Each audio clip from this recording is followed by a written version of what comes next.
Hello and welcome. You're tuned into Business Today TV. I'm Sakshi Batra, and on this show, we're going to be focusing on the Q2 earnings of PB Fintech, the parent company of Policybazzar and Bazaar. Now, remember, the company's consolidated loss in Q2 has actually narrowed to 186 crores, and that's as compared to 204 crores that was reported last year. Revenue from operations is also doubled to 573 odd crore rupees. And now to share more insights and talk about the fine print of the earnings, I'm going to be joined by the company's top management. With me on the show, I have Mr. Yashish Dahiya, Chairman and CEO, PB Fintech, and Mr. Alok Bansal also joining in, Executive Vice Chairman and co-founder of PB Fintech. Welcome to both of you, and thank you so much for taking the time out, sirs. Mr. Dahiya, I'd like to begin with you first. So the losses have narrowed, just like how I mentioned. Help us understand going forward from here, where and by when do you see or foresee the company getting profitable? See, our core business, we have two parts to our company, right? There's a core business, which is the real value of the company, and 95% of the value of the company lies there. And there is new initiatives. In my opinion, the new initiative is largely a bit of noise, but let's just leave that aside for a moment. So the core business has been profitable for the last 3-4 quarters.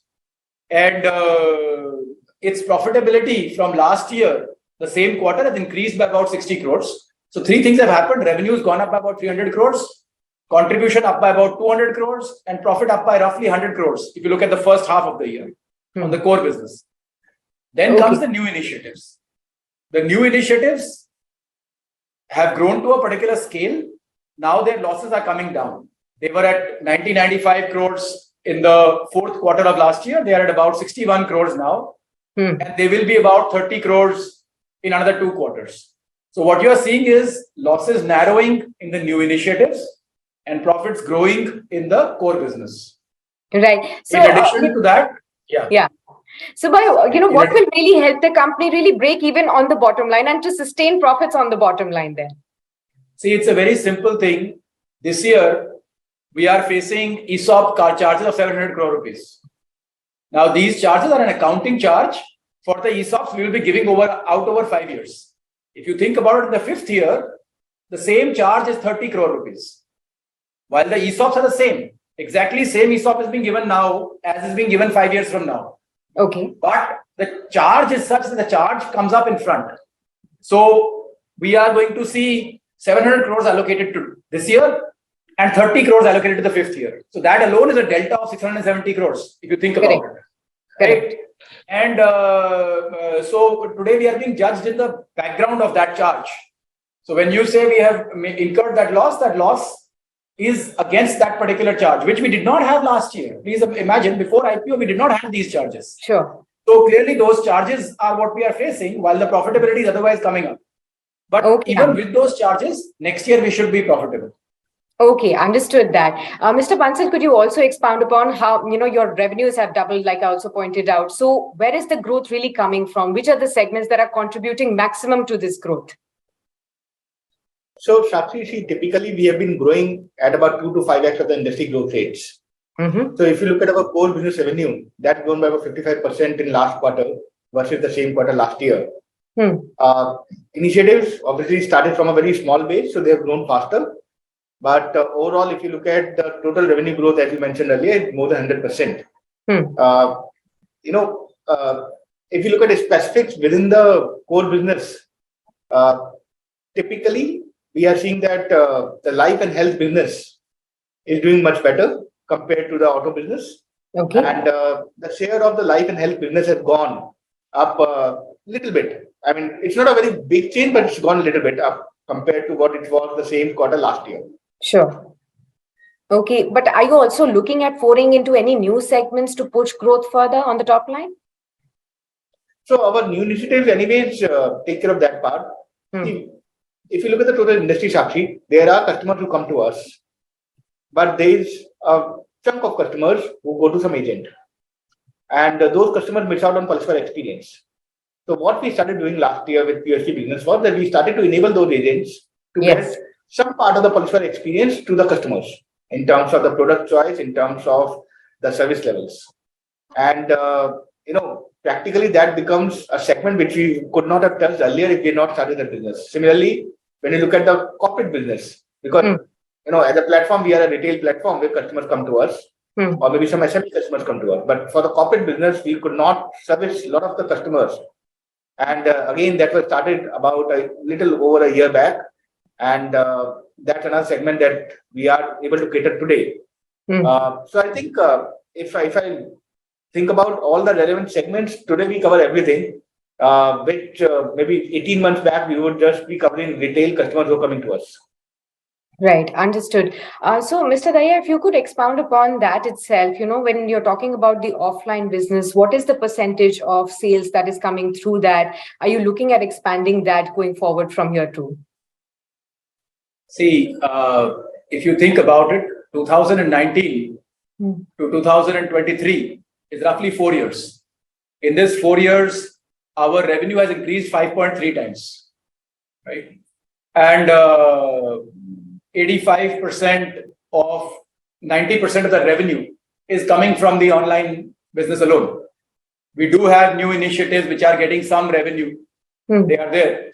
If I look at the next 4 years, perhaps our revenue will go up about 2.5 times, which is half of what it has done in the last 4 years. So we will still be at about 6,000 crores revenue. Now, the big growth that we have longer term is going to come from health and life insurance alone, which is part of the core business. And that comes directly. I think in the new initiatives, we will have some growth. But at the end of it, our objective in the year 26-27 is to do roughly 35,000 crores of premium. Okay. That is a big chunk. Please appreciate today the entire life insurance industry, all of it put together outside of LIC, does about 35,000 crores of premium in fresh business. So it's a very large number. Sure. So you cannot be in only one channel and have that business.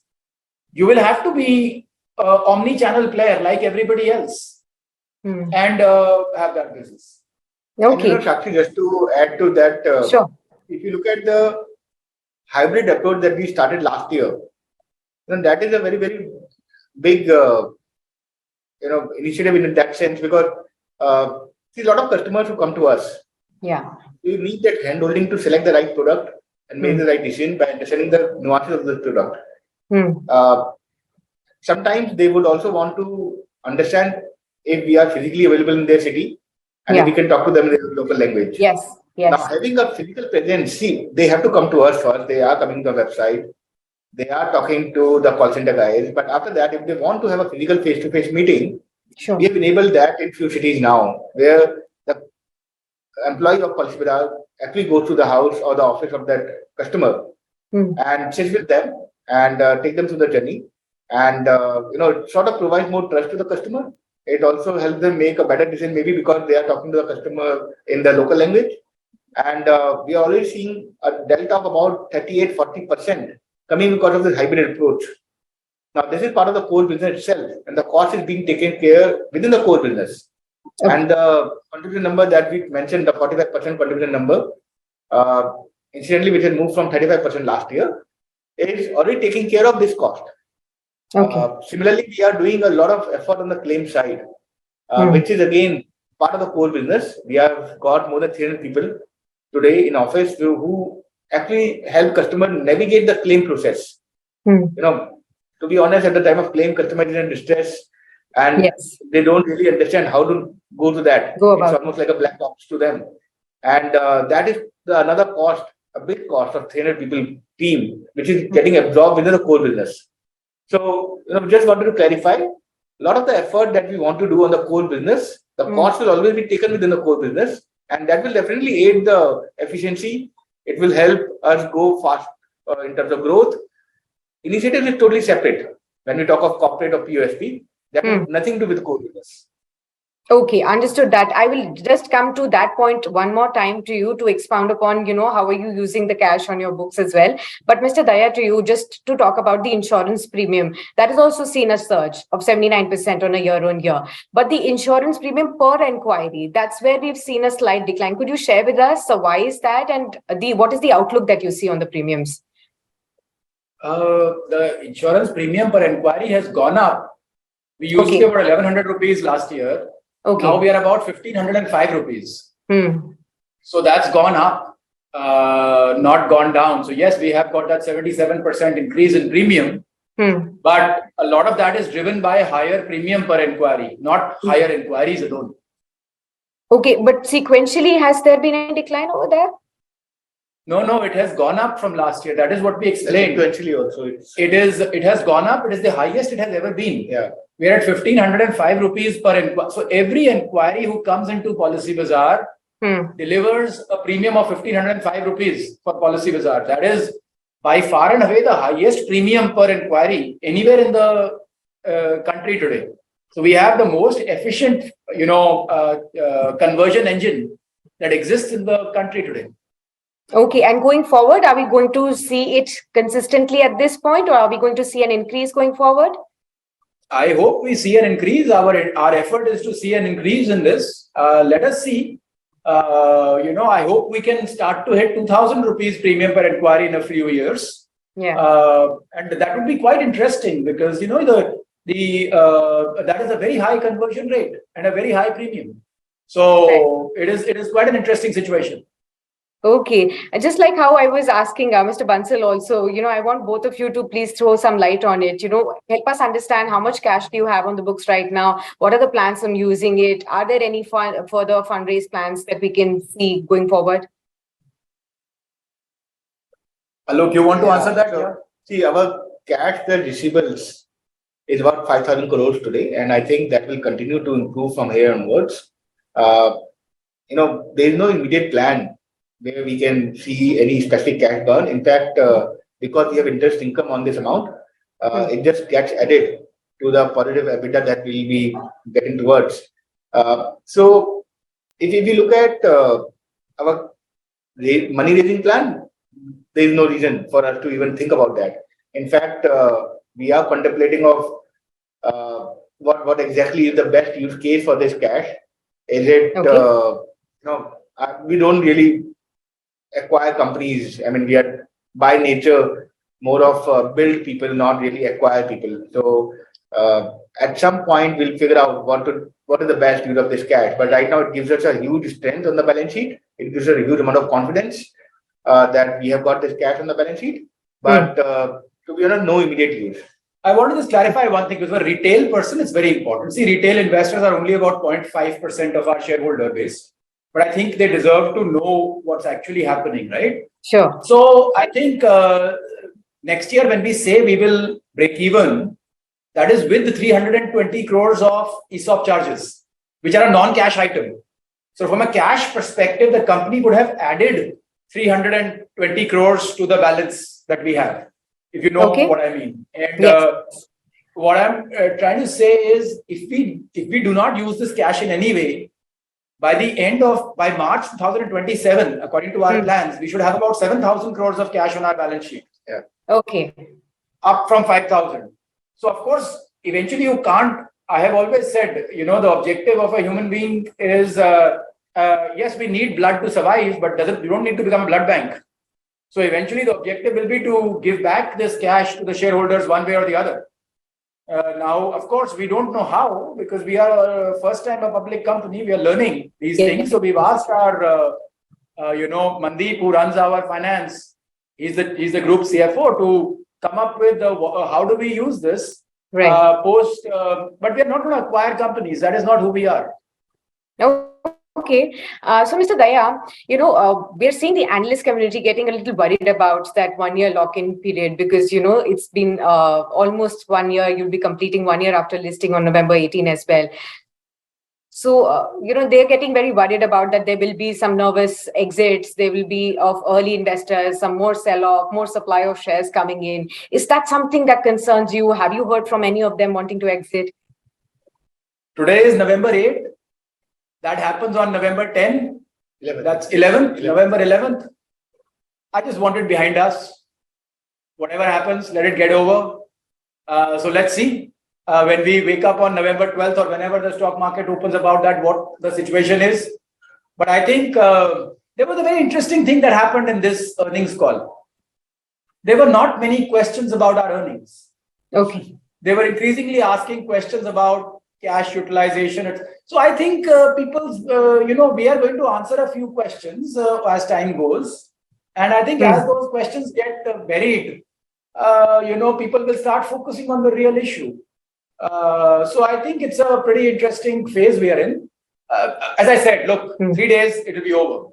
So let it, I'm just glad it's going to be over. This question will not be there anymore, right? Okay, but will the promoters, including you, be exercising any sale of your stake? There was an indication earlier. I have done what I had to do. There is no plan whatsoever. See, we are not promoters. Please understand. First of all, we're not promoters. Together, both of us have between 7 to 9%, depending on all the ESOPs and all that stuff.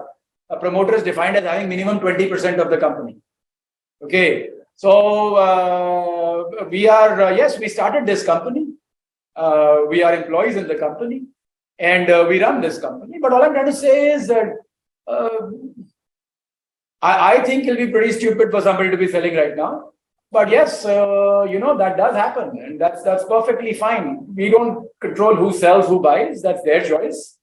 But all I'm saying is, yeah, this question is only relevant for next 48 hours. Yes. So, let's enjoy while this question is still there. And as far as we are concerned, Sakshi, to be honest, we had to do what we had to do because of whatever reasons of taxation and maybe a little bit of financial stability for the family. But there is no immediate or long-term plan to sell. I don't know. I mean, we can never say that we will never sell in future after 10 years, 20 years, 50 years also, but we don't have anything on the horizon where we think that we'll be selling anything. See, Sakshi, you have to understand, most of these internet companies that are being built now, many of them are being built by first-time entrepreneurs who are middle-class people. And for them, the first 10 crore rupees is a lot more valuable than the next 1,000. Because that is what gets them their house, that's what gets them, basic stability. Beyond that, they don't really need anything. So that part is sorted. Now, beyond that, now we can behave like investors. Before that, you can't behave like an investor. Yes. Right? But now we can behave like investors. And yes, 80% of whatever we own in the world is still in the company, and that is going to stay here. We don't have any plan for it whatsoever. But at the end of it, there will come a day, maybe 5 years from now, 10 years from now, when we will sell. So that's fine. Okay. Mr. Bansal, help all our retail investors. You said, Mr. Dahiya pointed out that it's a minuscule, but they still want to know actually what is happening. Why is the stock not performing? Does it have to do with the global tech route? Are there other reasons? Are they not able to understand the business properly? What do you, Sakshi, how have you Sakshi, analyzed the situation? Alok, you only answer. No, see, the thing is, Sakshi, there are too many factors which are outside of our control. We don't even understand those, to be honest. Between Yashish and me, we don't invest in public markets. We have never invested in public market, to be honest. So we do what we do. Yeah, we basically try to get company to grow fast, become profitable, have deeper moats. Eventually, that is what going to stand the actual test of time. Yes, there may be a lot of other factors which can impact. Some factors you already discussed in terms of founder sale or in terms of lock-up expiry. But there may be a lot of other factors which we don't really understand. Maybe elections is a factor. Maybe US Fed rate is a factor. I don't know. Maybe a particular fund has a specific pressure from the fund perspective, which is again not something to do with Policybazzar. So from the business perspective, Touchwood, we are able to deliver more than what we had promised or the market expected. And we hope we continue to do that for many, many, many years. Now, at some point, the business becomes very, very strong in terms of the numbers itself, where all the other quotients become much smaller compared to the business performance. And then, and obviously you have a history of performing every year. So market also starts to value that. But today, yes, there are factors which are not in our control. We don't really even understand what those factors are many times. But yes, we will continue to better execution. We'll continue to communicate our story to whoever is willing to listen. But Sakshi, my guess is after April 24, the noise would have died down and the focus will be a lot more on the business. So for the next, 15 months or so, 16 months or so, my approach to things is listen less, do more. There's no point listening to the noise in the market right now, in my opinion, and that is precisely why 80% of my money is still in the company, right? Otherwise, it wouldn't be. But at the same time, I don't want to give any guidance or anything. It's up to people. If they want to sell, they should sell. If they want to buy, they should buy. There is no guarantee that the share price will be higher tomorrow or lower tomorrow. Nobody knows. That's precisely why they're called stocks. They're not fixed deposits. So I think they don't go just one way, they go both ways. And people need to know that before they invest. There's no guaranteed returns in this market. That's it. That's the reality. Okay. So in terms of, if I want to understand your vision going forward for the next 3 to 5 odd years, which are the growth levers that you really are going to be focusing on more between Policybazzar and Policybazzar? If I have to ask you, which one is going to be a bigger growth lever going forward from here? If you have 2 children and one is elder and one is younger, you have to focus on both, right? You will not say, okay, I will only focus on one because he's elder or because he's bigger, he's about to go to college. The other guy is a kid, so let's leave him, right? So I think I gave the answer in that. We will be focusing on both. But since you asked, the core of our business is going to be focused on retail protection, health, life, because that is a deep need for the middle class in India. And we do not think there are too many ways of solving for that. So we want to keep educating the market and keep converting more and more to purchase those plans. It is a business we do where even the customer does not appreciate what we are doing. So it's a very thankless business from many perspectives. So that's the way it is. It is a job that's usually done by governments, which is being done here. On the credit side, it's a very similar thing. When people are in need, when they need credit, we want to give them all the options, and we want to keep growing that business as well. My guess is the credit part might grow a little faster than Policybazzar, but that's because it's a younger kid, right?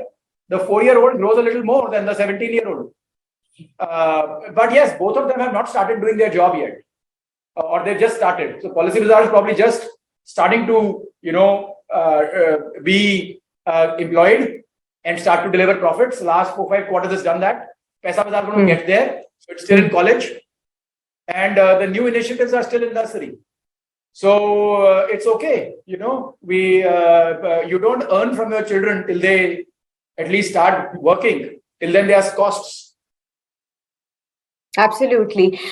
Just one final question to you to understand, in terms of various segments you already told me going forward from here, from the macroeconomic perspective, how is the demand right now, both for insurance, both for the lending business of yours? Where do we see? Because, we have gone through a very tough year. We've seen everything from geopolitical concerns to inflation to rate hikes. Everything that could have happened perhaps has happened. Going forward, there are concerns of recession coming about. How does the normal person really understand these two businesses going forward as an outlook perspective? Sakshi, I think I will answer it from a need perspective. Outlook, I can't answer. I don't know what will happen tomorrow from the world geopolitics perspective. From a need perspective, what is the need we are solving? Today, the average customer we're talking to earns 5 lakh rupees as a family in a year. The cost of hospitalization is 50,000 rupees per day. They cannot afford it.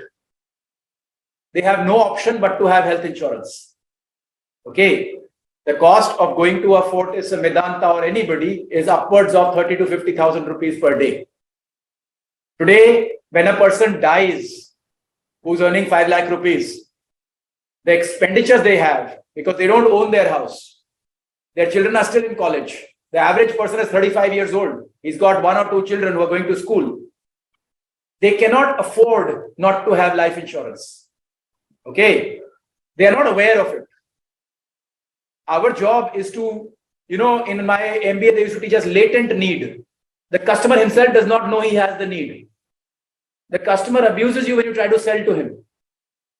But if God forbid, they require it, this is the only thing that will come in handy. Families are breaking up. It's nuclear families. Nobody is coming and giving somebody, okay, I will take care of your rental for the rest of, they will all come, say, give their condolences, and then they will leave. The only thing that will actually pay for the actual costs is insurance. Okay. So I think people need to, the demand is very deep. The need is very deep. What we are solving for is very deep. Yeah. And it is nowhere near fulfilled. Not even 15% of the bills in hospitals are being paid for by insurance. 85% is still being paid out of pocket. And that paying out of pocket is very dear. When somebody has to pay that, that time you should talk to that person and see how much need they have for insurance. Sure. But people believe it will never happen to them. They think it will happen to everybody else. And I hope it never happens to anybody, but the hospitals are full. So are the morgues. I see young people having... It's a difficult business. It's not a business you want to do. Right? And I think that's what people don't understand. They compare it to selling ice creams or chocolates or, if you stand outside my office and say, buy insurance, not a single person will buy it in the evening. Absolutely. Right. So that's what the product is. Understood. Well, thank you so much, Mr. Dahiya, Mr. Bansal, for being with us and discussing all those insights. I really hope to talk to you again very soon. Hopefully, in the next quarter, we see some more bright spots in the earnings as well. And just how you pointed out, 48 hours from here, we are going to be really, discussing some more insights as well. So thank you so much for being with us and sharing all those insights with all our viewers. Always a pleasure having you with us on Business Today TV. All the very best for the coming quarters as well, and hope to catch you soon. Thank you, Sakshi. Thank you very much. If you like the video, do like, comment, share and subscribe.